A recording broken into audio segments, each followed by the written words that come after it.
제14장 개별조세 이론 들어가도록 하겠습니다. 자, 우리 대표적인 조세인 소득세, 법인세, 부가세, 상속세 이런 것들에 대해서 하나씩 개별적으로 경제학적으로 고찰을 해볼 것입니다. 자, 제일 먼저 소득세입니다. 자, 소득세라고 하는 것은요, 개인이 벌어들인 소득에 대해서 부과하는 조세이고요. 자, 조세 수입 중에서 차지하는 비중이 크고 누진세 적용이 가능하기 때문에 공평성 달성에 매우 중요한 조세가 되겠습니다. 자, 우리 소득세는요, 이러한 절차를 거쳐서 산출되는데, 자, 우리 이러한 산출 과정에서 첫 번째, 자, 무엇을 소득으로 볼 것이냐 또는 어디까지를 소득으로 볼 것이냐라고 하는 것이 중요한 논점이 됩니다. 자, 그래서 소득의 정의가 문제가 되고, and 두 번째, 과세의 단위를 개인 단위로 할 거냐 가족 단위로 할 거냐가 문제가 됩니다. 자, 우리 그리고 여기서 소득공제가 있고 세액공제가 있는데, 자, 이러한 소득공제와 세액공제의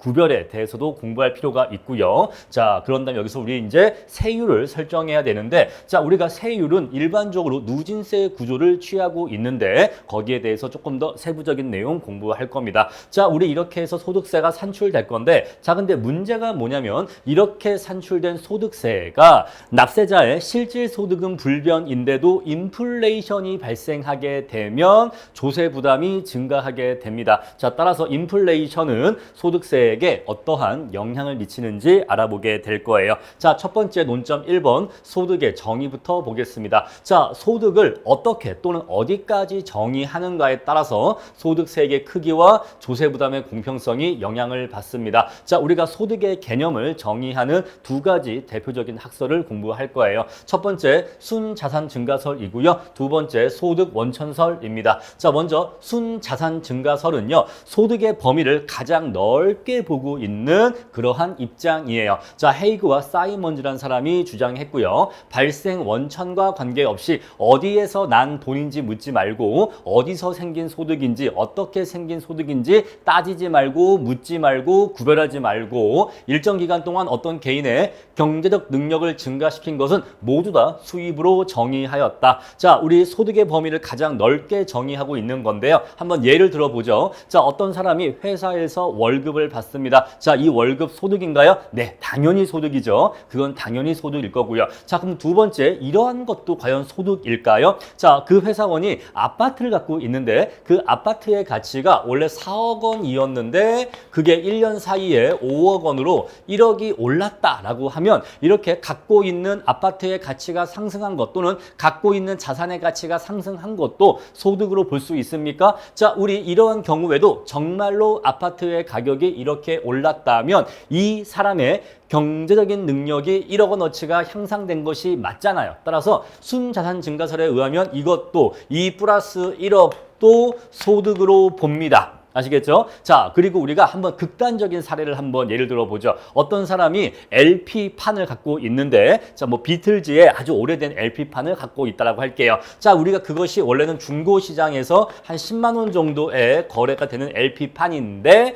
자, 이것이 중고 거래 시세가 15만 원 정도로 5만 원이 올랐다. 자, 이러한 것도 과연 소득에 포함됩니까? 네, 맞습니다. 그래서 순자산 증가설에 의하면 이런 것도 다 소득에 포함되는 거예요. 어쨌거나 10만 원짜리 LP판이 15만 원이 되면 5만 원이 더 올라간 건 맞잖아요. 그만큼 그 사람의 경제적인 능력이 5만 원이 증가한 건 맞잖아요. 여러분, 여기서 경제적인 능력이라고 하는 거는요, 앞으로 담세력과 같은 말로 이해하시면 됩니다. 경제적인 능력의 크기는 곧 담세력의 크기와 같은 말이다라는 것이고요. 자, 또 한 가지 예를 들어봅시다. 자, 부모님이 자, 이 회사원에게 뭐 용돈으로 100만 원을 줬다라고 하면 부모님이 준 용돈도 소득입니까? 네, 소득이 맞습니다. 자, 우리 종류는 묻지 않아, 발생 원천 묻지 않아요. 어쨌거나 그 사람의 경제적인 능력을 증가시켰으면, 담세력을 증가시켰으면 그건 다 everybody all 수입이에요. 아시겠죠? 그건 전부 다 소득으로 정의합니다. 자, 우리 그러면은 이것을 포괄적 소득이라고 해요. 자, 모든 종류의 소득을 다 포함해서 소득으로 보는 거죠. 가장 넓은 범위로 소득의 범위를 파악하는 건데, 자, 우리 이렇게 얻어진 소득이 있으면, 자, 이 소득 중에서 일부는 썼겠죠. 일부는 썼을 겁니다. 자, 만약에 소득이 이렇게 얻어졌다라고 해볼게요. 자, 이 중에서 이만큼을 소비했다라고 하겠습니다. 자, 이만큼을 소비했으면 소비하지 않고 남은 나머지가 있겠네요. 그럼 이 나머지는 어디 있죠? 내가 갖고 있죠. 쓰지 않았으면 내가 갖고 있겠죠. 내가 번 소득인데 나의 경제적 능력의 증가분인데 그중에서 일부는 썼으니까 없어졌겠죠. 근데 요거는요 남아있죠. 나한테 남아있죠. 바로 이게 뭐예요? 순자산의 증가분이라고 얘기할 수가 있습니다. 자, 우리 그래서 포괄적 소득은 첫 번째 줄로도 정의할 수가 있지만 두 번째 줄로도 정의할 수가 있어요. 그 사람이 소비한 금액 플러스 순자산의 증가분이라고도 정의할 수가 있습니다. 자, 포괄적 소득은 소득의 실현, 미실현 여부를 구분하지 않아요. 자, 방금 제가 아파트의 가격이 1억이 올랐다라고 했는데 요 1억 실현된 이익이에요? 아니에요. 우리 이것을 미실현 이익이라고 합니다. 자, 집값이 올랐다라고 하는 것은 그 집을 팔기 전까지는 미실현 이익이에요. 자, 만약에 이 집을 팔았다. 그럼 그때는 실현된 이익입니다. 실현 이익이에요. 그런데 가지고 있는 자산의 가치가 올랐다라고 하는 것은 자, 올라간 건 맞는데 그것은 아직 실현된 건 아니기 때문에 미실현 이익이라 합니다. 자, 이러한 미실현 이익과 실현 이익을 구분한다 안 한다? 전혀 구분하지 않는다. 실현했다 안 했다 중요하지 않다 이 얘기예요. 이 말은 곧 소득을 어떻게 파악한다? 실현주의다, 발생주의다, 발생주의다. 자, 발생주의로 파악한다는 걸 알 수가 있어요. 자, 이것은 소득의 개념을 발생주의로 파악한다고 하는 것을 알 수가 있다. 자, 형태, 원천 관계없이 모두 다 소득에 포함되고 반면 이러한 소득을 얻는데 소요된 비용은 모두 소득에서 공제가 된다라는 것이죠. 자, 우리 소득의 개념을 이렇게 넓게 파악하는 경우에는 어떠한 장점이 있냐면요. 모든 종류의 소득을 동일하게 취급을 합니다. 자, 어떤 소득에 대해서는 과세를 하고 어떤 소득에 대해서는 과세하지 않고 이런 식으로 차별하지 않고 모든 소득을 전부 다 과세하기 때문에 소득 원천별 교란이 발생하지 않는다는 거죠. 자, 만약에 우리가 이렇게 급여라고 하는 소득이 있고 그 다음에 자산가치의 상승이라고 하는 소득이 있다라고 할게요. 자, 우리 그랬을 때 급여는 과세를 한다. 여기다가 소득세를 과세한다라고 해보고요. 자, 자산가치의 상승에 대해서는 과세하지 않는다라고 한다면 자, 이걸로 돈 벌면 세금 내야 돼요. 그런데 이걸로 돈 벌면 세금 내지 않는데요. 그래 버리면 소득 원천별 교란이 생긴다는 거죠. 그러면 사람들은 가급적 이걸로 돈 벌기보다는 이걸로 돈을 벌 생각을 하게 된다 이 얘기예요. 아시겠죠? 자, 소득의 원천별로 어디는 세금을 때리고 어디는 세금을 안 때리면 소득 원천별 교란이 생긴다라는 것입니다. 자, 두 번째, 가장 넓은 과세 베이스를 가지기 때문에 낮은 세율로도 주어진 세수 목표를 달성할 수 있다 이 얘기인데 자, 우리가 기본적으로 조세 수입이라고 하는 것은요. 자, 조세 수입이 이렇게 T라고 할게요. 자, 일정한 조세 수입을 얻기 위해서 과세 베이스를 크게 파악하면 과세 대상 또는 과세 베이스를 넓게 크게 파악하면 낮은 세율만 곱해도 일정한 조세 수입을 얻을 수가 있겠죠. 그런데 동일한 조세 수입을 얻으려 할 때 이 과세 베이스를 작게 파악하면 그에 따라 세율도 대신 높아져야 됩니다. 그래야지만 자, 요거 곱해서 얘가 나왔다라고 한다면 요거 곱해서 얘가 나오게 하려면 세율이 높아질 수밖에 없다 이 얘기예요. 아시겠죠? 자, 우리 순자산 증가설은 이 과세 대상 소득을 가장 넓게 보기 때문에 우리 이것을 과세 베이스라고 합니다. 자, 이 과세 베이스를 가장 크게, 가장 넓게 보기 때문에 낮은 세율만 부과해도 우리가 목표하는 동일한 조세 수입을 얻을 수 있다 이 얘기예요. 따라서 주어진 세수 목표를 낮은 세율로도 달성할 수 있다 이 얘기이고요. 자, 낮은 세율로 세금을 부과하기 때문에 초과 부담의 크기가 작아진다 이 얘기이죠. 자, 우리 초과 부담의 크기는요. 요거 삼각형의 넓이는 2분의 1 곱하기 t의 제곱 곱하기 입실론 곱하기 p 곱하기 q였잖아요. 자, 그래서 세율이 2배가 되면 초과 부담의 크기는 4배로 커진다고 했습니다. 자, 따라서 세율이 낮아지기 때문에 순자산 증가설에 의하면 낮은 세율이 적용되기 때문에 초과 부담의 크기도 작아질 수 있다 이 얘기예요. 쉽게 이해하실 거고요. 자, 다음에 찰세의 유인이 작아진다라는 것인데 자, 우리가 예를 들어서 한계세율이 40%인 사람이 있고 10%인 사람이 있다고 할게요. 똑같이 100원의 소득을 탈세했었을 때 이때에는 40만큼의 돈을 아낄 수가 있지만 탈세할 수 있지만 이때는 10밖에 탈세하지 못합니다. 자, 따라서 한계세율이 낮아지게 되면 탈세의 편익도 낮아지기 때문에 탈세의 유인이 낮아진다라는 것을 알 수가 있겠죠. 한계세율이 높으면 탈세가 하고 싶죠. 자, 우리가 TV 뉴스에서 연예인들의 탈세 뉴스 또는 그 세무조사 뉴스를 많이 보게 되는데 왜 그런가 하면은 연예인들은 그렇게 그런 인기 연예인들은 1년에 수입이 수십억이 넘기 때문에 한계세율이 거의 50%에 육박합니다. 그러다 보니까 100원만 탈세를 해도 50원의 절세를 얻을 수가 있어요. 그래서 그러한 경우에는 탈세의 유인이 커진다라고 얘기할 수가 있겠죠.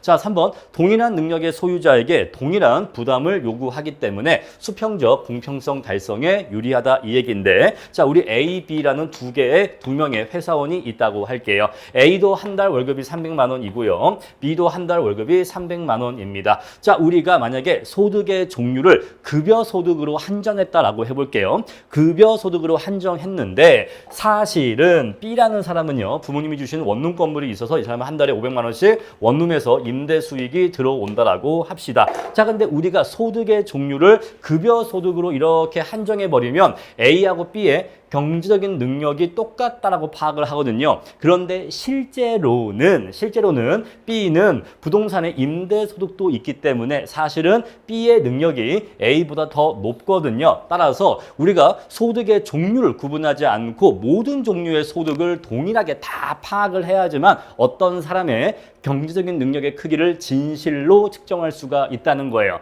자, 진실로 어떤 개인의 경제적인 능력을 측정해야지만 그 능력의 크기에 맞게 공평하게 과세를 할 수가 있겠죠. 그래서 수평적 공평성 달성에 유리하다라고 하는 것입니다. 자, 근데 이러한 견해는요, 동시에 단점도 있습니다. 각 개인의 경제적 능력의 순증가분을 측정하는 것은 현실적으로 불가능합니다. 자, 왜냐하면 어떤 사람이 가지고 있는 자산의 종류가 매우 많거니와 자, 그것들의 가치가 올랐는지 내렸는지 일일이 다 평가하는 것이 현실적으로 어려워요. 자, 방금 우리가 집값이 1억이 올랐다라고 했는데 자, 집값이 1억이 올랐다라고 하는 것도 사실은 팔아봐야 아는 겁니다. 1억 정도 올랐다라고 우리가 파악하고 있는 거지만 또는 추정하고 있는 거지만 실제로 1억이 오른 건지 9,500이 오른 건지 1억 1,000이 오른 건지는 그때 가서 개별적으로 정말로 팔아봐야 아는 거지 그래서 실제로 얼마의 이익이 실현될지는 확실하게 알 수가 없는 거예요. 자, 두 번째, 미실현 자본이득의 측정. 방금 말씀드린 거죠.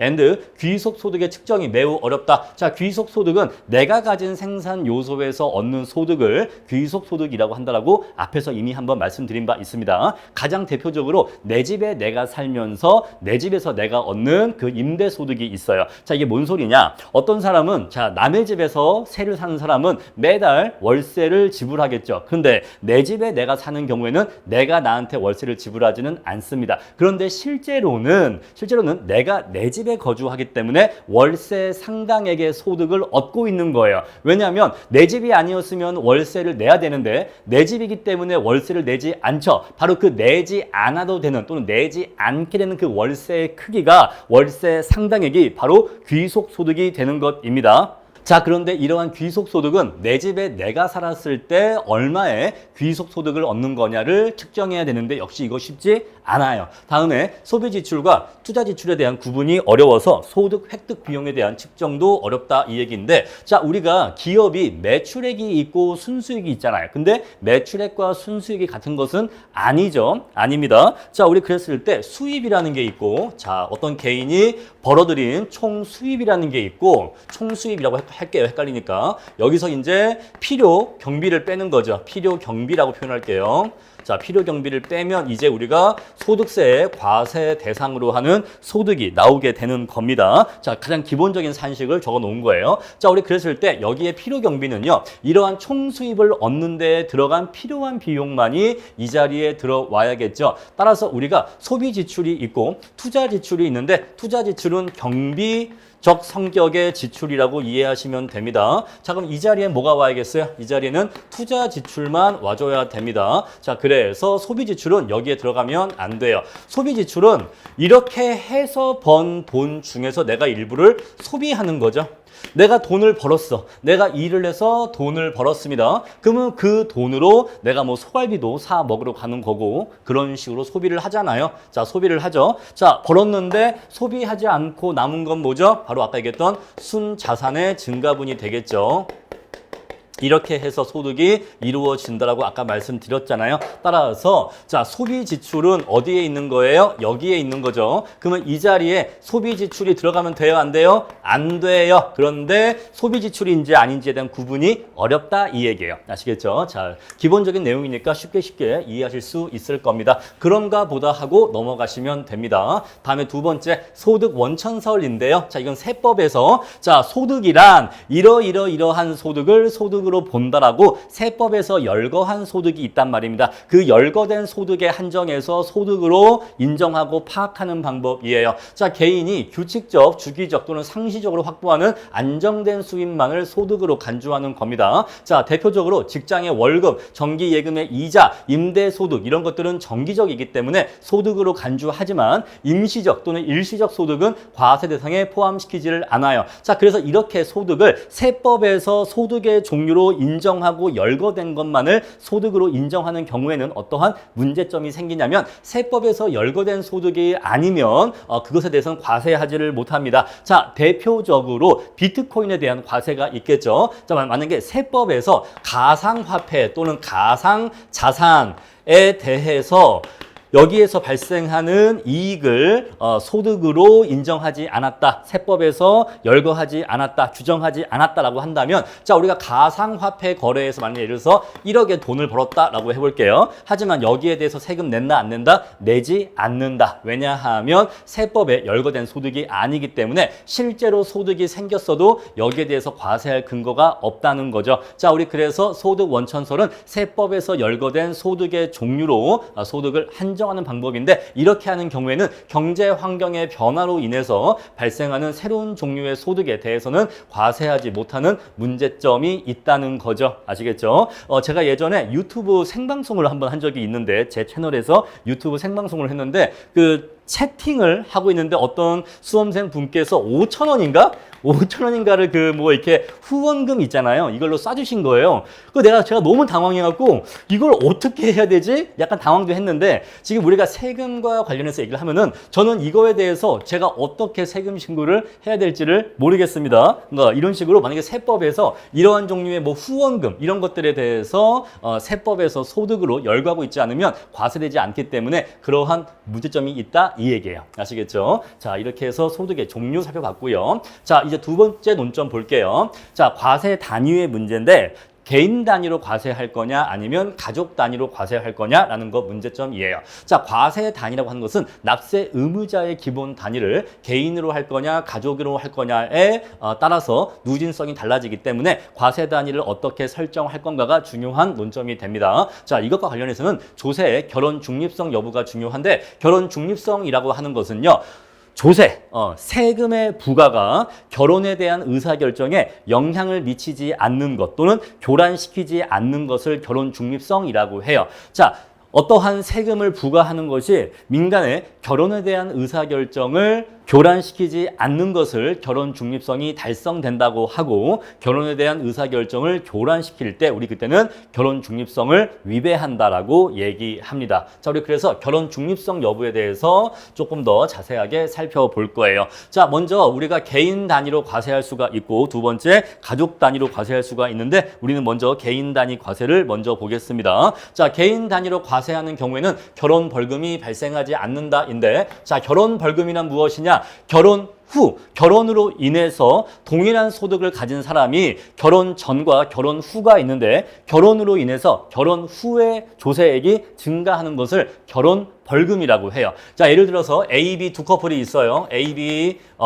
두 커플이 아니죠. 한 커플이죠. 두 사람이 한 커플이죠. 자, 그래서 A와 B가 커플인데 이 사람들이 결혼을 해요. 결혼 전이 있고 결혼 후가 있겠죠. 자, 예를 들어서 결혼 전에는 이 둘이 내는 소득세 합계액이 1천만 원이었어. 그런데 결혼 결혼을 하고 나니까 둘이 내는 소득세 합계액이 1,500만 원이 되었어 라고 한다면 바로 이 500만 원이 조세 부담의 증가액이죠. 바로 이게 결혼 벌금입니다. 결혼을 했더니 동일한 소득을 가진 사람이 결혼을 했더니 조세액이 증가하는 것을 결혼 벌금이라고 하는데 제가 한번 사례를 갖고 와봤어요. 자, A와 B가 사귀어서 결혼을 한다라고 쳐보죠. 자, 결혼 전에 A의 소득은 5천이고요. B의 소득도 5천입니다. 자, 이 나라는요. 자, 소득 5천만 원까지는 세율이 10%고 5천만 원 이상부터는 세율이 20%인 나라라고 할게요. 자, 앞으로 계속해서 이렇게 우리는 전제하고 문제를 설명할 겁니다. 자, 그러면은 결혼 전에는 A씨의 소득세는요. 500만 원이겠죠. 자, 여기 이하 구간이니까 10% 해서 500만 원 세금 냈겠죠. 자, B도요. 5천이니까 500 냈겠죠? 자, 그러면요, 결혼 전에는요, 둘의 소득을 합치면 1억이 되고,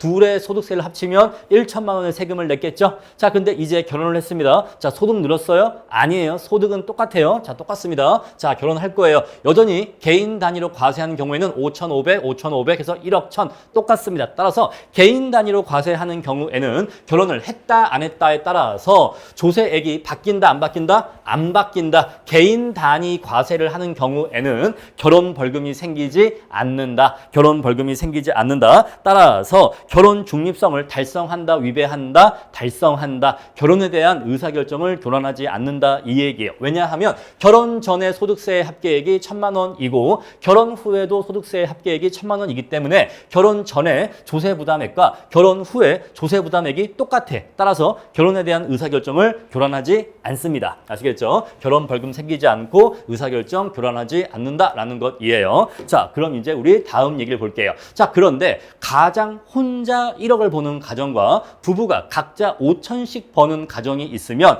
자, 우리 1번 가정도 총소득이 1억이고 2번 가정도 총소득이 1억인데 그런데 이 가정과 저 가정, 1번 가정과 2번 가정 사이에 조세 부담이 달라지는 문제점이 생기게 됩니다. 자, 이게 어떤 문제점이냐면요. 자, 가정 1이 있고 가정 2가 있어요. 가정 1은요. A 혼자 1억 벌어요. 근데 우리가 아까 5천까지가 10%고 5천 넘어가면 20%라고 했잖아요. 따라서 1억 원이라는 소득일 때는 5천까지는 500을 내지만 5천을 초과하는 5천에 대해서는 20%의 한계 세율이 적용되기 때문에 이 초과하는 5천에 대한 소득세는 1천만 원이 돼요. 따라서 500 더하기 1천만 원이니까 총 소득세액은 1,500이 됩니다. 자, B는 소득이 없으니까 그냥 00이겠죠. 따라서 합쳐주면은 가정 1은 총소득 1억에 소득세 1,500입니다. 자, 그런데 A와 B가 각각 5천씩 버는 경우에는 자, 5천에 500, 5천에 500이기 때문에 이 둘을 합쳐주면 1억의 총소득의 소득세 총 합계액은 1천만 원이에요. 자, 따라서 가정 1과 가정 2의 총소득은 1억으로 동일합니다. 동일하게 1억 버는데 소득세의 납세액은 가정 1번이 1,500, 가정 2번이 1,000이기 때문에 이쪽이 더 조세 부담이 커요. 자, 소득은 같은데 조세 부담은 이쪽이 더 크다. 따라서 수평적 공평성을 위배한다라는 것입니다. 자, 따라서 개인 단위 과세하는 경우에는 결혼 벌금 있다, 없다? 없다. 따라서 결혼 중립성 달성한다, 안 한다? 달성한다. 그런데 수평적 공평성은 위배한다 이 얘기예요. 아시겠죠? 자, 그래서 이러한 방식은 소득을 가족 구성원에게 분산시켜서 누진세를 회피하려는 요인이 발생하게 됩니다. 자, 뭔 소린고 하니 1억에 여기 A씨의 경우에는 이 사람의 과표가 너무 높기 때문에 누진과세를 얻어맞게 되죠. 그러니까 이 누진세를 내기 싫어지니까 A가 어떻게 해요? 자신의 소득 5천을 B한테 이렇게 분산시켜 주려고 하죠. 자신의 소득은 5천으로 낮추고 나머지 5천을 B 앞으로 신고를 해서 이렇게 소득을 가족 구성원들에게 분산시켜서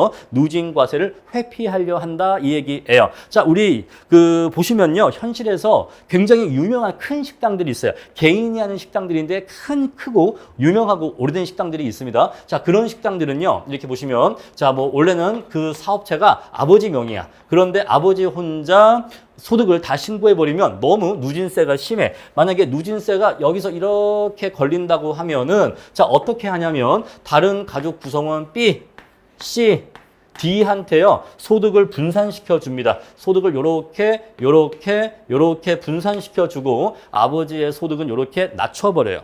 아버지의 소득을 요렇게 낮춰버립니다. 요거 이해하시겠습니까?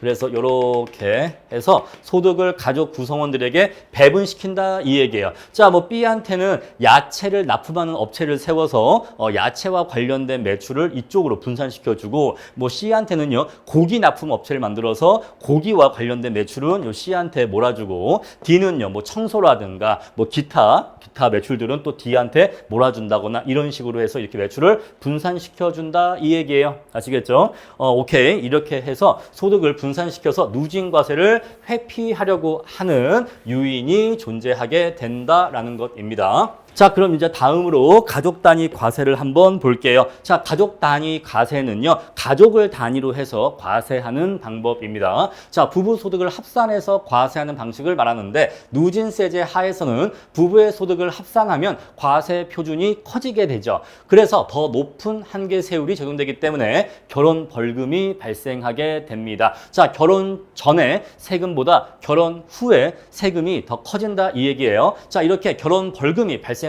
되면 혼인의 성립에 부정적인 영향을 미치게 되기 때문에 사회적인 안정성을 해칠 수 있다라는 것입니다. 자, 한번 사례를 볼게요. 자, 결혼 전에 A하고 B가요 각각 5천씩 벌고 있었다고 할게요. 자, 그러면 A와 B의 세금은 각자 500씩 내고 있었겠죠. 자, 그런데 이제 결혼을 했습니다. 결혼을 했더니 이제는 A와 B의 소득을 합쳐서 가족 단위로 소득을 파악하겠대. 자, 이 가족은 이제 결혼했으니까 이 가족은 A가 5천, B가 5천. 아, 그러면 이 가족은 총 1억 버는 집이네. 오케이. 총 소득은 1억. 그러면 이제 여기다가 누진세 때리면 1,500의 누진세가 과세된다 이 얘기죠. 자, 그러면 결혼 전에는 총 소득세액이 1천만 원이었는데 결혼 후에는 소득세가 500만 원이 증가하기 때문에 바로 이만큼의 결혼 벌금이 생긴다라는 것이에요. 자, 우리 이러한 경우에는 특히 가계 제2차 노동 공급자의 노동 공급에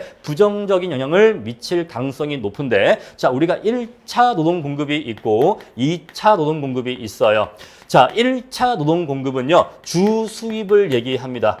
주 수입. 자, 우리가 어떤 집안을 보면은 그 집에서 어떤 경제 활동을 가장 주도적으로 하고 가장 큰 수입을 올리는 노동 공급자가 있겠죠. 자, 우리 그 사람이 제1차 노동 공급자예요. 그리고 그 사람보다 비중이 작으면서 부수적으로 수입을 올리는 노동 공급자가 있는데 우리 그 사람을 제2차 노동 공급자라고 합니다. 자, 보세요. 만약에 이러한 경우에 한번 볼게요. 자, 이랬을 때 만약에 지금 상황이 B씨가 5천을 벌고 있는 게 아니라 원래 B씨가 전업주부였어. 자, 상황 약간 바꿔서 B씨가 전업주부였습니다. 전업주부이면 소득이 있어요, 없어요? 없죠. 그럼 따라서 세금도 없죠. 자, 현재 A씨가 혼자 외벌이로 5천을 벌면서 500의 세금을 내고 있는 상황이었는데 B씨가 이제 그럽니다. 여보, 이제 나도 애들 많이 키웠으니까 다시 사회에 나가서 다시 직장 생활 좀 할까? 나도 돈 좀 벌까? 이렇게 물어봐요. 그랬을 때 근데 당신이 돈을 벌기 시작하면 자, 한계세율이 10% 구간에서 소득이 이렇게 카운트 되는 게 아니라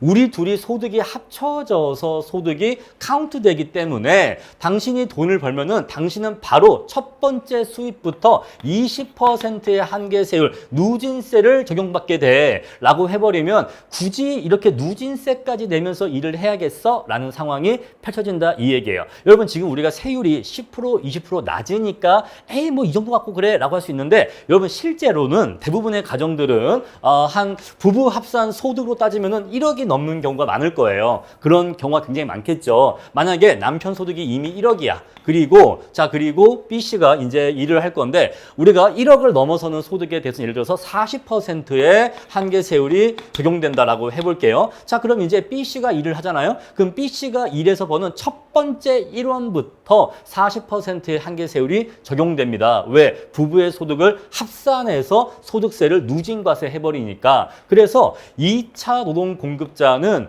일을 해서 돈을 받아봤자 실제로 가져가는 세후 소득이 굉장히 작아진단 말이에요. 그러니까 일을 할 유인이 매우 부정적으로 작아지게 되겠죠. 이해하시겠죠? 자, 이런 식으로 내용 이해하시면 됩니다. 자, 다음으로 세 번째 논점 소득공제와 세액공제 보도록 하겠습니다. 자, 여러분들 다 뭐 세법 공부하시는 분들이니까 소득공제, 세액공제 굳이 설명드릴 필요 없겠죠. 기본적인 내용은 스킵하고 핵심적인 내용만 보도록 할게요. 자, 소득공제란 과세 대상 소득에서 일정액을 차감한 것을 말하는데 소득공제를 실시하는 가장 큰 이유는 수평적 공평성을 도모하기 위해서입니다. 자, 수평적 공평성과 소득공제가 왜 관련이 있는지를 설명을 드릴게요. 자, 우리가 수평적 공평성이라고 하는 것은요, 지금까지 어떻게 말씀드렸냐면, 자, 같은 능력을 가진 사람이라면 같은 크기의 조세를 부담해야 된다. 우리 이것을 수평적 공평성이라고 했습니다. 다 기억하실 거예요. 자, 그러면요, 이 문장을 조금 다르게 해석을 해보면요, 만약에 같은 능력이 아니라면 당연히 같은 조세를 내면 안 된다. 이렇게 같은 표현인데 조금 바꿔서도 이해할 수가 있겠죠. 자, 다시 우리가 알고 있었던 원래 오리지널한 수평적 공평성의 문장은 같은 능력이면 같은 크기의 조세를 부담해야 한다. 그래야지만 수평적 공평성이 달성된다. 요 얘기잖아요. 그럼 요거를 조금 다르게 얘기하면 같은 능력이 아니라면 같은 크기의 조세를 부담해서는 안 된다. 역시 이것도 수평적 공평성이라고 얘기할 수 있겠죠. 자, 우리 그래서 수평적 공평성의 개념을요, 이렇게도 한번 이해해 보세요. 자, 같은 능력인데 다른 조세를 부담해. 이러면요, 수평적 공평성을 위배하겠죠. 같은 능력인데 다른 조세를 내 라고 한다면 수평적 공평성 위배합니다. 자, 또는요, 다른 능력인데 같은 크기의 조세를 부담해 라고 해도 역시 수평적 공평성을 위배하겠죠. 자, 우리가 같은 크기의 조세를 부담하는 거는 같은 크기의 능력일 때, 같은 크기의 조세를 부담하는 것이 수평적 공평성이란 말입니다. 따라서 이걸 조금 다르게 얘기하면 같은 능력인데 다른 크기의 조세를 부담하거나 다른 능력인데 같은 크기의 조세를 부담하면 이것들은요, 수평적 공평성을 충족해요, 위배해요? 위배한다, 이 얘기예요. 위배한다. 자, 그래서 소득공제라고 하는 것은 수평적 공평성을 도모하기 위해서인데 대체 지금 이런 얘기들과 무슨 상관이냐? 한번 이러한 경우를 한번 예를 들어 볼게요. 자, A씨와 B씨 두 사람이 있는데 두 사람 모두 연봉이 5천만 원이라고 할게요. 얘도 5천, 얘도 5천. 자, 이러면요, A씨와 B씨의 능력은 같습니까? 다릅니까? 요거는 같다고 볼 수 있죠. 일단 요것만 보면 연봉 5천 똑같네. 그러면은 같다고 볼 수가 있죠. 그런데 조금 더 들어갔더니 A씨는 혼자야. A씨는 부양하는 가족이 없어. 자녀가 없어. 근데 B씨는요, 자기가 양육해야 되는 자녀가 2명이 있어요. 자, 그러면 똑같이 연봉 5천 벌어도 두 사람의 경제적인 능력은 똑같다고 보는 게 맞을까요? 아니면 틀리다고 보는 게 맞을까요? 틀리다, 다르다고 보는 게 맞는 겁니다. 죄송해요. 틀린 게 아니라 다르다고 보는 게 맞는 거예요. 자, 두 사람의 능력은 다르다고 보는 게 맞는 겁니다. 자, 우리 다른 말로 담세력. 두 사람의 담세력은요, 다르다고 보는 게 맞는 거예요. 둘 중에 누가 더 담세력이 크죠? 그때는요, 얘가 A씨가 더 담세력이 더 크겠죠. 자, 그래서 우리가 이러한 자녀 2명에 대해서 고려하지 않은 채, 이걸 고려하지 않은 채 연봉, 이러한 소득 금액에 대해서만 소득세를 부과하게 되면 같은 크기의 조세를 부담하겠죠. 만약에 자, 10%의 세율로 세금을 때린다라고 하면 얘도 소득세가 500일 거고 B씨도 소득세가 500이겠죠. 그런데 실제로는 A씨와 B씨의 능력은 같은 능력이에요? 다른 능력이에요? 이거는 다른 능력이야. 그래서 다른 능력인데 같은 크기의 조세를 부담해. 요거는 수평적 공평성 달성합니까? 달성하지를 않아요. 그렇죠. 달성하지 않기 때문에 자, 우리 여기에 대한 고려를 해주는 겁니다. 그냥 이대로 조세를 부과해 버리면 수평적 공평성을 위배하는 거죠. 자, 우리 그래서 이 사람의 B씨의 과세 표준을 이 사람의 담세력에 맞게 조정해 주는 거예요. 소득공제를 통해서. 만약에 자녀 한 명당 250만 원이다 라고 한다면 곱하기 2를 하니까 500만 원이겠죠. 자, 그럼 이 500만 원을 과세 표준에서 이렇게 빼주는 겁니다. 그럼 이제 B씨의 소득 금액 금액은 4,500으로 이렇게 파악을 해주는 거예요. 그래서 4,500으로 파악을 해서 4,500을 대상으로 해서 소득세를 과세하는 것이 오히려 이것이 수평적 공평성을 달성하게 해준다는 거죠. 이해하시겠죠? 자, 우리 요거를 고려하지 않은 채 그냥 연봉 5천 소득세 부과해 버리면 똑같이 500 나오기 때문에 다른 능력인데 같은 조세를 부과하게 돼서 수평적 공평성을 위배한다는 거죠. 그래서 자, 각자의 담세력에 맞는 세금을 낼 수 있도록 각자 자신의 담세력에 맞는 조세의 부담을 할 수 있도록 소득공제를 통해서 이러한 사항들을 보정해 주는 겁니다. 아시겠죠? 자, 이제 이렇게 해서 우리 소득공제는 수평적 공평성을 도모하기 위해서이다 라고 정리하시면 되겠습니다. 자, 결국에는 소득공제 이꼬르 수평적 공평성 도모, 요거 한 문구, 한 문장 암기하면 되는 건데 왜 그런 것인지 설명을 드린 것입니다. 자, 이렇게 정리를 해 주시면 되고요. 자, 우리 그래서 동일한 효용 수준을 맞춰주기 위해서 개별적인 사정, 이렇게 뭐 부양 가족이 있다, 또 이렇게 노부모를 봉양하고 있다, 또는 가족 구성원 중에 뭐 장애인이 있다, 이런 식으로 해서 그런 개별적인 사정에 맞춰서 소득공제를 해주면 그래야지만 담세력에 맞는 소득세를 과세할 수 있게 된다, 이 얘기예요. 아시겠죠? 자, 다른 능력이면 다른 조세를 부과하는 게 수평적 공평성에 맞는 겁니다. 자, 그런데 같은 금액의 소득공제라 하더라도 높은 한계세율을 적용받는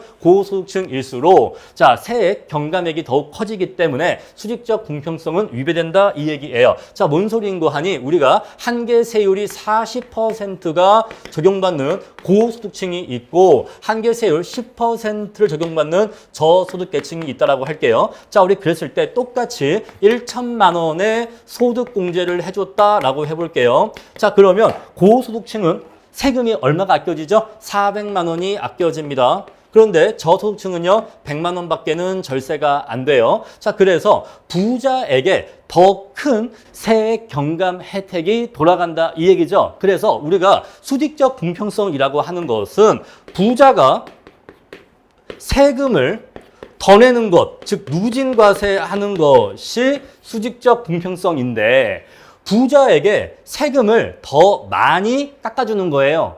따라서 같은 금액의 소득공제라고 해도 고소득층이 더 큰 절세 효과를 얻을 수 있기 때문에 이것은 수직적 공평성에 위배한다라고 하는 것이고, 이 문장을 조금 다르게 얘기하면, 요거를 조금 다르게 얘기하면 소득공제는 상대적으로 누구에게 유리하다?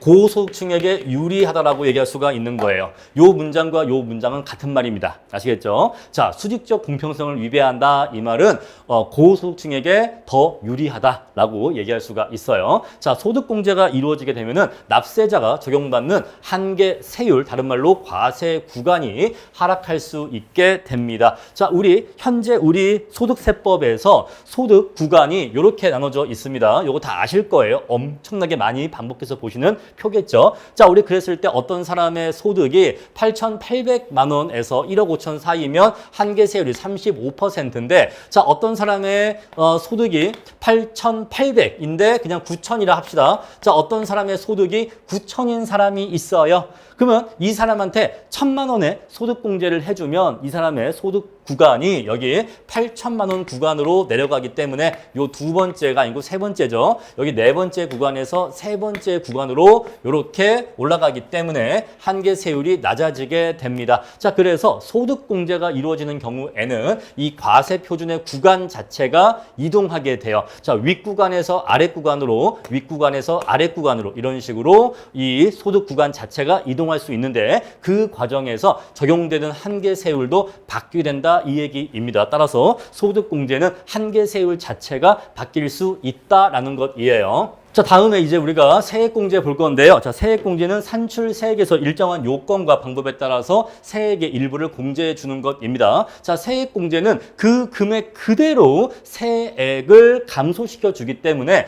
동액의 소득공제에 비해서 절세 효과가 더 크다, 이 얘기죠. 자, 만약에 우리가 소득공제가 1천만 원이 있고 세액공제가 1천만 원이 있다.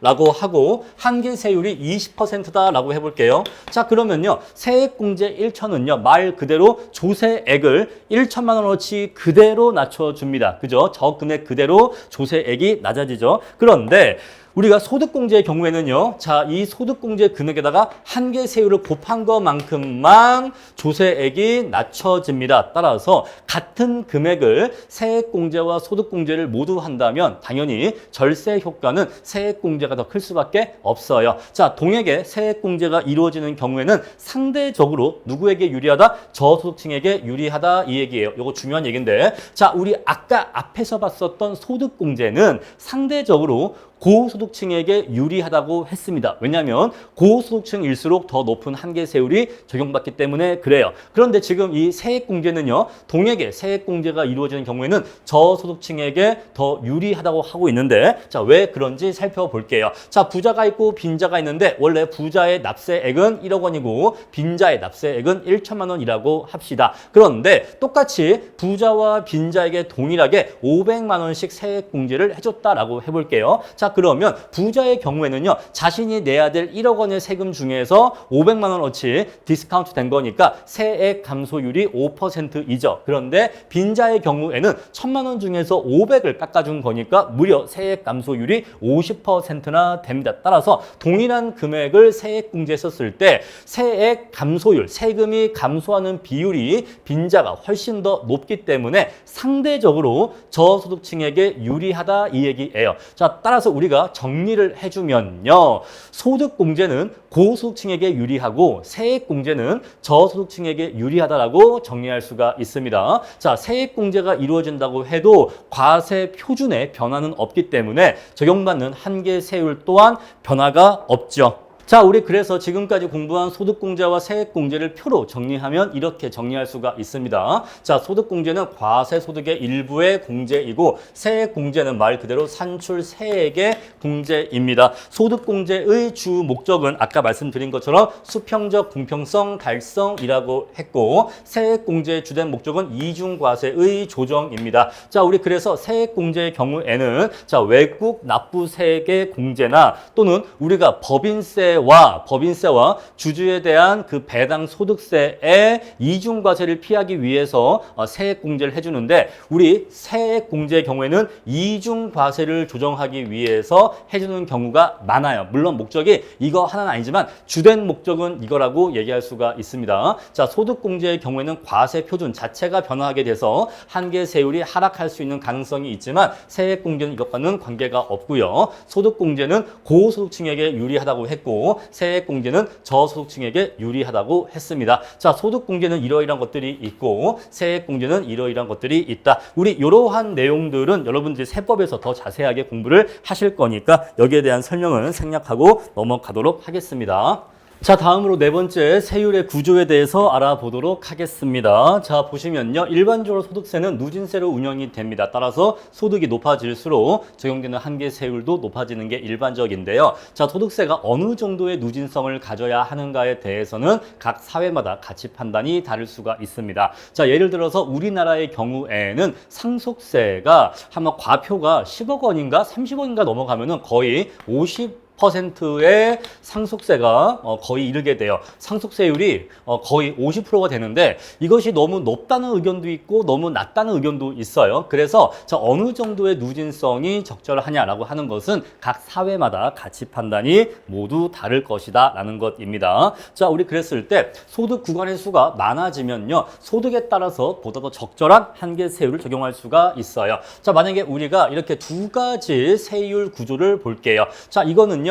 출발점과 끝나는 점 그리고 출발점과 끝나는 점의 높이는 같은데 자, 이쪽은요. 소득 구간이 몇 개 없죠. 이쪽은요. 소득 구간이 잘게 쪼개져 있습니다. 자, 우리 이렇게 소득 구간의 수가 많아지게 되면요. 소득이 증가할 때 그때그때 적절한 한계 세율을 적용할 수 있기 때문에 조세를 아주 세밀하게 부과할 수 있다는 장점이 있어요. 대신 조세 제도가 복잡해진다는 단점이 있습니다. 자, 다음에 소득 구간의 수가 이렇게 적어지게 되면요. 소득 구간별로 한계 세율의 격차가 너무 커져요. 자, 그래서 만약에 여기가 뭐 10%였는데 여기가 30%고 여기가 50%라고 하면은 자, 우리 소득 구간이 한 단계 올라갈 때마다 한계 세율이 막 20%씩 또는 막 30%씩 이렇게 팍팍 튀어버리면 민간의 의사결정을 굉장히 크게 교란시킨다 이 얘기예요. 자, 만약에 우리가 봅시다. 자, 1억까지는 30%의 한계 세율인데 1억을 넘어서는 순간 1억을 넘어서는 소득에 대해서는 50%의 한계 세율을 적용한다라고 해볼게요. 자, 그랬을 때 어떤 직장인이 현재 연봉이 딱 1억이에요. 그러면 한계 세율이 30%까지 딱 걸쳐 있겠죠. 그런데 회사가 얘기합니다. 자네 혹시 일을 더하고 연봉을 1억 한 2천 정도로 올려주면 어때? 라고 제안을 해. 그래서 이 사람은 근데요, 저는 그게 별로 안 땡기네요. 왜냐면요, 제가 현재 연봉이 1억인데 여기서 연봉이 더 올라가면 한계 세율 50% 구간이거든요. 따라서 연봉이 1억 2천이 돼도 실제로 제가 버는 건 1,000밖에 안 돼요. 50%가 세금입니다. 따라서 내가 버는 거의 절반을 국가가 세금으로 떼간다라고 하면 일이 하고 싶을까요? 안 하고 싶겠죠. 따라서 노동 공급이 딱 여기서 멈춰버리는 그러한 민간의 의사결정의 교란 또는 왜곡이 더욱더 커진다. 이 얘기예요. 아시겠죠? 자, 그래서 우리 소득 구간이 적어도 문제고 많아도 문제다라는 것 이해해요. 그래서 어떻게 할지는 각 사회마다 효율성과 공평성을 종합적으로 고려해서 결정해야 될 것이다라는 것 이해해요. 자, 그래서 결정해야 되고 최근에는 여러 나라에서 소득 구간의 수를 줄이고 대신 한계 세율을 낮추는 방향으로 소득 세제를 개편하는 경향이 있는데 자, 이게 어떤 거냐면요. 바로 이게 단일 세율 소득세라는 것이에요. 단일 세율 소득세. 자, 이거는요. 소득 구간의 수를 그냥 딱 한 개만 놔두는 거예요. 소득 구간이 한 개이기 때문에 한계 세율도 한 개밖에 없겠죠. 자, 만약에 우리가 종전에 이렇게 누진과세해서 얻고 있었던 조세 수입이 있을 건데 자, 이렇게 했든 어쨌거나 이렇게 누진과세를 해서 얻고 있었던 조세 수입이 있을 거예요. 자, 우리 그 조세 수입을 T라고 합시다. T바라고 할게요. 자, 일정한 이만큼의 조세 수입을 얻고 있었는데 이거를요. 단 한 개의 소득 구간, 단 한 개의 소득 구간에다가 단 한 개의 한계 세율, 단 한 개의 한계 세율을 곱해서 동일하게 이거를 얻으려고 하면 어떻게 해야 될까요? 자, 그러려면요, 단 한 개의 세율로 동일한 조세 수입을 얻어야 되니까 대신 과세 표준을 최대한 크게 파악을 해야 될 것입니다. 자, 과세 표준은 최대한 크게 파악을 하고 여기에 이제 한 개의 한계 세율을 곱하게 되겠죠. 자, 우리 과세 표준이라고 하는 것은요, 어떤 사람의 수입 금액에서 자, 수익 금액에서 필요 경비를 빼주면 소득 금액이 나오죠. 자, 그 소득에서 뭘 빼줍니까? 소득 공제를 빼줍니다. 소득 공제를 빼줘요. 자, 그러려면요. 과세 표준을 최대한 크게 파악하려면 소득 공제를 가급적 적게 해줘야겠죠. 소득 공제를 최대한 적게 해줘야지만 과세 표준의 크기를 키울 수가 있을 거예요. 자, 우리 그래서 단일 세율 소득세에서는 소득 공제를 명백한 소득 공제 항목만 인정을 하고 그 외에 소득 공제는 가급적 인정하지를 않습니다. 자, 따라서 여기서는요. 명백한 소득 공제만 인정한다. 이렇게 해서 과세 표준의 크기를 더 키운다라는 것이고 자, 이렇게 파악된 과세 표준에다가 한계 세율을 곱해서 우리 조세 수입을 얻는 것을 단일 세율 소득세라고 합니다. 자, 이거는요. 모든 소득에 대해서 동일한 세율로 과세한다라는 것이고요. 자, 이 제도는요. 민간의 의사결정을 교란을 최소화할 수 있다는 장점이 있어요. 자, 왜냐하면요. 우리가 일반적으로 이런 식으로 과세하던 누진 과세가 아니라 이렇게 단 한 개의 세율로 과세하기 때문에 자, 우리가 앞에서 이렇게 누진 과세일 때는 딱 이 정도에 걸린 사람이 자, 여기서 여기로 올라갈까 말까, 여기서 여기로 올라갈까 말까, 여기서 여기로 올라갈까 말까의 단계마다 의사결정의 교란을 야기하거든요. 그런데 단일 세율 소득세는 그러한 구간이 없어. 그러한 계단이 없다 보니까 이러한 의사결정의 교란이 이뤄지는 그러한 계단이 없다 보니까 의사결정의 교란을 최소화할 수가 있다는 거죠. 그런데 이렇게 부과하는 경우에는 요 윗구간이 있다 없다? 없다. 이 윗구간이 없어요. 세율이 이걸로 하나야. 따라서 이 윗구간에 대해서 이것보다 더 부자인 사람들에게 더 높은 세율로 누진 과세를 하지 못하기 때문에 자, 이것은 누진성이 약화된다는 문제점이 있는 거죠. 이해하시겠죠? 자, 따라서 단일 세율 소득세는 요렇게 단 한 개의 한 개 세율로 과세하기 때문에 요 윗구간이 없다. 윗구간이 없다 보니까 누진성이 약화된다인데 자, 근데 이 말을 오해하시면 안 돼요. 아, 그러면 단일 세율 소득세는 비례세구나. 이렇게 오해하시면 안 되는 겁니다. 단일 세율 소득세는 비례세가 아니에요. 선생님, 그런데 단 한 개의 세율이라면서요. 단 한 개의 세율이면 이거 비례세 아닌가요? 게다가 누진성도 약화된다면서요. 여러분, 한 개 세율이 단 한 개여도 그리고 누진성이 약하다고 해도 이거는 누진세예요. 단일 세율 소득세는 누진세입니다. 자, 이게 왜 누진세인지 말씀을 드릴게요. 자, 우리 앞에서 이거 공부한 적 있죠. 우리 조세 수입 곡선이 수평축에서 출발하는 경우에는 우리 이것을 누진세라고 한다라고 했고, 우리 이런 경우에는 자, 우리 요 조세 수입 곡선이 직선이기 때문에 어느 점에서 접선의 기울기를 구해도 다 똑같죠. 우리 요 직선의 접선의 기울기가 한 개 세율인데 한 개 세율이 다 똑같단 말입니다. 한 개뿐이란 말입니다. 우리 이것을 뭐라고 하죠? 선형 누진세라고 하죠. 단일 세율 소득세는 선형 누진세입니다. 자, 첫 번째, 한 개 세율이 한 개밖에 없어요. 한 개 세율이 한 개뿐이다. 접선의 기울기가 한 개뿐이다.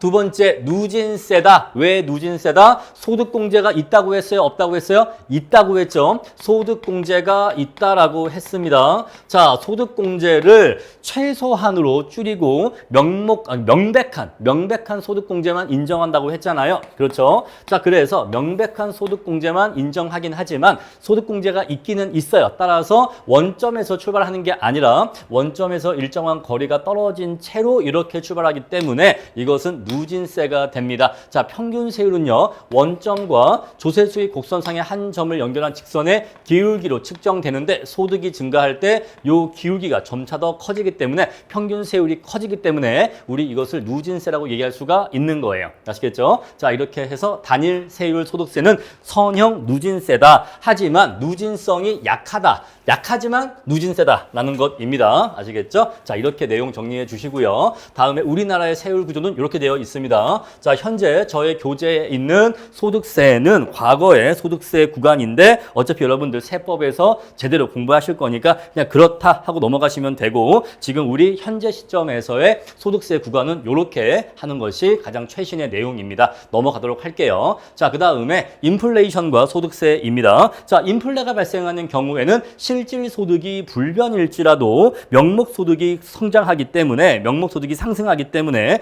누진세 부담이 증가하는 문제점이 발생하게 됩니다. 왜냐하면 인플레가 발생하게 되면 명목 소득이 상승하면서 더 높은 한계 세율 구간으로 소득 구간이 이동하기 때문에 그렇습니다. 자, 우리 이러한 문제점을 해결하려면요, 인덱세이션이라고 해서 이 소득 공제의 크기와 소득 구간의 크기를 이 물가 상승률에 연동시켜주는 방법이 있어요. 자, 만약에 인플레이션 발생 이전에 소득이 1000이었고 소득공제가 200이었고 과세표준이 800이었을 때 만약에 납세액이 80이었다면 세율이 10%겠죠. 자, 우리 그랬을 때 실효세율은 8%가 나올 것입니다. 자, 그런데 인플레가 발생하니까 만약에 물가가 2배가 되었다라고 해볼게요. 자, 그러면 명목소득은 2배로 올라갑니다. 하지만 세법상의 소득공제액은 200으로 불변이죠. 자, 그러면 과세표준액은 1800이 되고 납세액은 260이라고 한다면 요게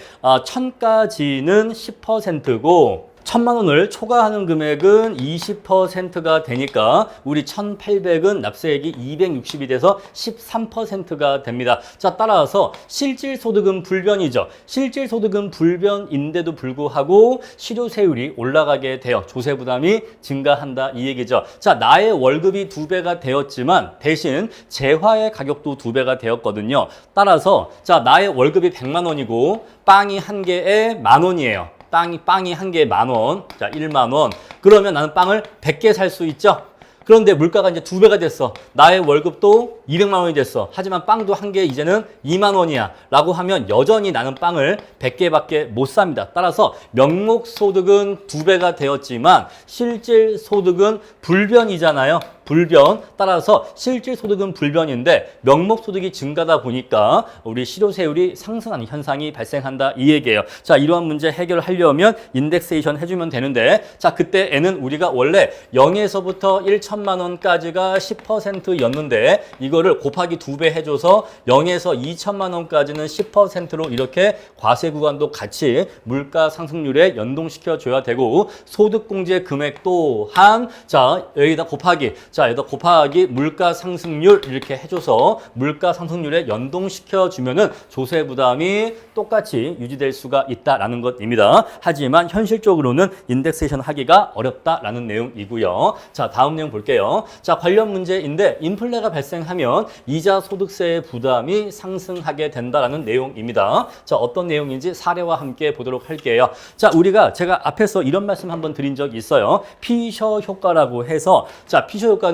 자, 명목 이자율은 실질 이자율 플러스 인플레율인데 정확하게는 예상 인플레율이라고 했습니다. 예상 인플레율. 사실은 예상자가 와야 정말 더 정확한 의미가 됩니다. 자, 우리 그래서 이렇게 예상, 인플레율 예상치가 오지 않았을 때를 사후적 피셔 수익률이라고 하고 이 자리에 이렇게 예상 인플레율이 왔었을 때를 우리가 얘를 사전적 피셔 수익률이라고 해요. 근데 어쨌거나 여러분들은 이걸 이렇게 크게 구분하실 필요는 없습니다. 그냥 이렇게 생겼으면은 피셔 효과구나 하고 그냥 공식 적용하시면 돼요. 양자의 구분이 재정학에서는 크게 의미가 없습니다. 자, 이렇게 해놓고 다시 내용을 볼게요. 자, 그러면요. 실질 이자율은요. 예상 인플레이션율에 양자를 더해주면은 명목 이자율이 나온다는 거 알 수가 있죠. 자, 만약에 상황 1과 2가 똑같이 실질 이자율은 똑같다라고 할게요. 똑같이 4%라고 할게요. 그런데 상황 1은요, 인플레가 없고요. 자, 상황 2는요,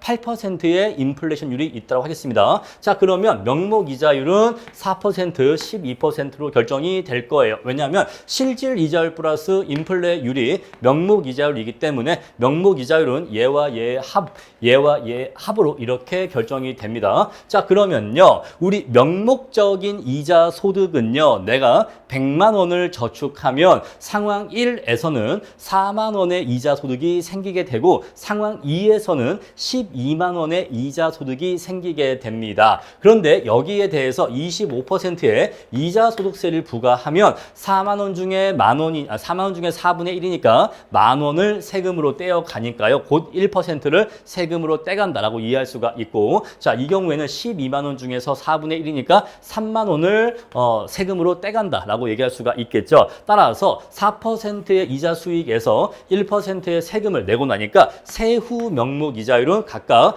얘 빼기 얘 3%, 얘 빼기 얘 해서 9%가 이렇게 나오게 돼요. 그런데 우리 명목 이자율을 실질 이자율로 다시 바꿔주려면 자, 우리 바꿔주려면요. 명목 이자율에서 인플레율을 빼줘야지만 실질 이자율이 나오죠. 따라서 자, 우리 명목 이자율에서 인플레율 0과 8%를 빼줬더니 자, 얘는 3 빼기 0이니까 3이 나오고 9 빼기 8이니까 1이 나와요. 자, 우리가 여기서 뭘 알 수가 있냐면 동일한 실질 이자율이어도 인플레율이 달라버리면 세후 실질 이자율이 달라진다라는 것을 알 수 있다 이 얘기예요. 자, 우리 실질 이자율은요. 대출자가 돈을 빌려줌으로써 실질적으로 얻게 되는 이자 수익률을 실질 이자율이라고 하는 겁니다. 자, 그러면 인플레율이 서로 다르게 주어졌다 하더라도 원래는 1번 상황에서도 4%의 이자 수익